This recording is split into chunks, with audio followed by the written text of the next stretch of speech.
নাগরিক ঐক্যের সভাপতি ও ডাকসুর সাবেক ভিপি মাহমুদুর রহমান মান্না বলেছেন, আওয়ামী লীগ ১৫ বছর ক্ষমতায় থেকে শুধু লুটপাটের রাজত্ব কায়েম করেছে। তারা দেশের মানুষের ভোটাধিকার হরণ করেছে। বৃহস্পতিবার বিকেলে বগুড়া জেলা পরিষদ মিলনায়তনে নাগরিক ঐক্য জেলা কমিটির কর্মী সভায় প্রধান অতিথির বক্তব্যে তিনি এসব কথা বলেন। তিনি বলেন, দীর্ঘ ১৫ বছর জনগণ দেশে কোনো নির্বাচিত সরকার পায়নি। রাতের ভোট দিনে করে তারা অবৈধভাবে ক্ষমতায় এসেছে।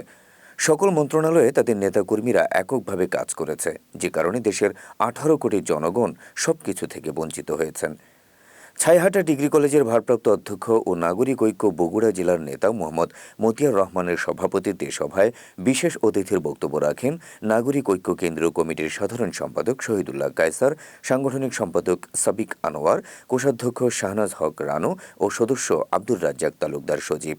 এ সময় আরও বক্তব্য রাখেন নাগরিক ঐক্য ঢাকা মহানগরের নেতা অ্যাডভোকেট জাকির হোসেন, বাবুল হাওলাদার, নাগরিক ঐক্যের নেতা ডাক্তার মোহাম্মদ শামসুল আলম মুক্তা, রাজশাহী বিশ্ববিদ্যালয়ের সাবেক ছাত্রনেতা অ্যাডভোকেট আবু রায়হান সহ আরও অনেকে।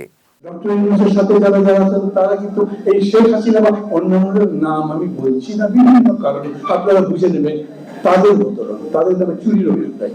তারা লুটেরা না, তারা মিথ্যুক নয়, তারা প্রতারক নয়, তারা নিজের নিজের জায়গায় সফল। এরা ভালো মানুষ বলে পরিচিত, কিন্তু তারপরে চালের দাম তো কমে না, জিনিসের দাম তো কমেনি, রাস্তাঘাটের জ্যাম তো কমে না। বগুড়াতে যে জ্যাম দেখলাম মনে হলো ঢাকা তো এখন বগুড়ার কাছে হেরে যাবে। এই বগুড়ার পরিবর্তন হলো, ঢাকার পরিবর্তন হলো, খুলনার পরিবর্তন হলো, কোন জায়গার কোনো পরিবর্তন হচ্ছে না। 4 মাস তো গেছে তাদের। আজকে এই সরকারের বয়স কত? 4 মাস 4 দিন। 4 মাস 4 দিন ভুল বলিনি তো?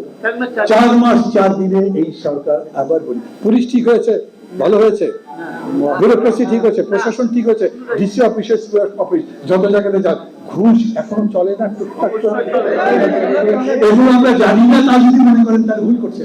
দেখছি তো বাংলাদেশের মানুষ যাচ্ছে, একটা পুলিশ অফিসার থানার মধ্যে গেলে ওই থানার অফিসার ওসি থাক যেই থাক ভালো করে টাকাই